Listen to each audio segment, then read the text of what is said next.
1월 24일 오늘 만나 성경 말씀은 창세기 18장 9절에서 14절 말씀입니다.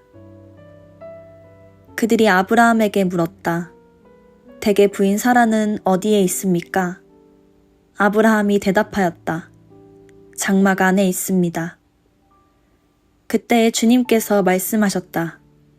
다음 해 이맘때에 내가 반드시 너를 다시 찾아오겠다. 그때 너의 아내 사라에게 아들이 있을 것이다. 사라는 아브라함이 등지고 서 있는 장막 어귀에서 이 말을 들었다. 아브라함과 사라는 이미 나이가 많은 노인들이고 사라는 월경마저 그쳐서 아이를 낳을 나이가 지난 사람이다. 그러므로 사라는 나는 기력이 다 쇠진하였고 나의 남편도 늙었는데 어찌 나에게 그런 즐거운 일이 있으랴 하고 속으로 웃으면서 중얼거렸다. 그때 주님께서 아브라함에게 말씀하셨다. 어찌하여 사라가 웃으면서 이 늙은 나이에 내가 어찌 아들을 낳으랴 하느냐? 나 주가 할 수 없는 일이 있느냐?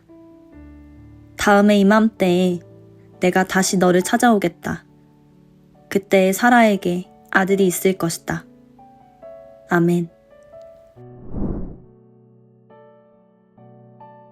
오늘 만나로 만나주실 하나님을 기대합니다. 오늘 말씀은 우리가 여러 번 들어왔고 내용도 익숙한 말씀입니다. 9절을 보면 이렇게 시작됩니다. 대개 부인 사라는 어디에 있습니까? 이 질문은 단순한 위치 확인이 아닙니다.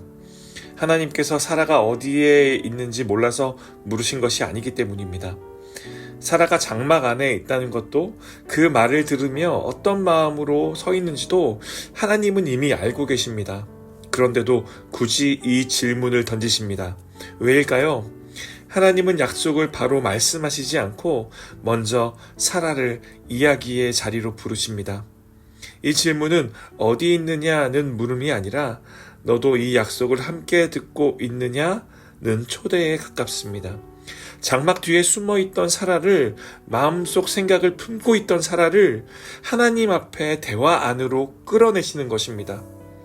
하나님은 늘 이런 방식으로 일하십니다. 어떤 일을 이루시기 전에 먼저 사람을 부르십니다. 상황을 바꾸기 전에, 결과를 약속하시기 전에 우리의 이름을 부르시고 우리의 자리를 묻습니다. 하나님은 사건보다 사람을 먼저 만나시는 분이기 때문입니다. 그리고 10절에서 하나님은 말씀하십니다. 다음에 이맘때에 내가 반드시 너를 다시 찾아오겠다. 그때 사라에게 아들이 있을 것이다. 이 말씀을 찬찬히 보면 핵심은 아들이라는 결과보다 그 앞에 있습니다. 내가 다시 찾아오겠다. 하나님은 결과부터 던지지 않으십니다. 먼저 당신이 오시겠다고 말씀하십니다. 인생이 바뀌는 이유는 어떤 일이 생겨서가 아니라 하나님이 다시 찾아오시기 때문입니다. 하나님이 오시면 이미 끝났다고 생각했던 자리도 다시 시작이 됩니다. 그런데 곧이어 11절과 12절에서 현실이 아주 솔직하게 드러납니다. 아브라함과 사라는 이미 나이가 많은 노인들이고 사라는 월경마저 그쳐서 아이를 낳을 나이가 지난 사람이다. 그러므로 사라는 나는 기력이 다 쇠진하였고 나의 남편도 늙었는데 어찌 나에게 그런 즐거운 일이 있으랴 하고 속으로 웃으면서 중얼거렸다. 아브라함과 사라는 이미 늙었고 사라는 아이를 낳을 수 없는 몸입니다. 그래서 사라가 웃습니다. 큰 소리로 웃은 것도 아닙니다. 그저 속으로 웃었을 뿐입니다. 이 나이에 무슨 아들이냐. 이 웃음이 마음에 오래 남습니다. 비웃음 같기도 하고 체념 같기도 합니다. 저는 이 웃음이 믿음 없는 사람의 비웃음이라기보다 너무 오래 기다리다 지쳐버린 사람의 체념의 웃음 같다는 생각이 듭니다. 기대했다가 실망하고 다시 기대했다가 또 상처받고 그러다 보니 마음속으로 이렇게 말해버리는 거죠. 설마 그럴 리가. 그런데 13절에서 하나님은 이 웃음을 그냥 넘기지 않으십니다. 어찌하여 사라가 웃느냐. 하나님은 그 웃음을 책망하지 않으십니다. 약속을 거두지 않으시고 방문을 취소하지도 않으십니다. 오히려 분명히 다시 한번 말씀하십니다. 다음에 이맘때에 내가 다시 너를 찾아오겠다. 이것이 복음입니다. 사람의 믿음이 완벽해서가 아니라 사람의 형편이 준비되어 있어서가 아니라 하나님이 다시 오시기 때문에 인생이 바뀝니다. 우리는 포기해도 하나님은 포기하지 않으십니다. 그 하나님께서 다시 찾아오시기 때문에 닫혔다고 생각한 문이 열리고 끝났다고 여긴 자리에 새 이야기가 시작됩니다. 그리고 하나님은 마지막으로 14절과 같이 물으십니다. 나 주가 할 수 없는 일이 있느냐? 이 질문은 사라에게만 주신 질문이 아닙니다. 오늘 우리에게 주시는 질문입니다. 지금 우리가 포기해버린 기도, 이미 마음속으로 접어둔 소원, 이건 이제 아니겠지 하고 웃어넘긴 그 자리에서 하나님은 여전히 묻고 계십니다. 정말 내가 할 수 없는 일이겠느냐? 사랑하는 여러분, 우리가 포기해버린 자리에서 하나님은 여전히 일하십니다.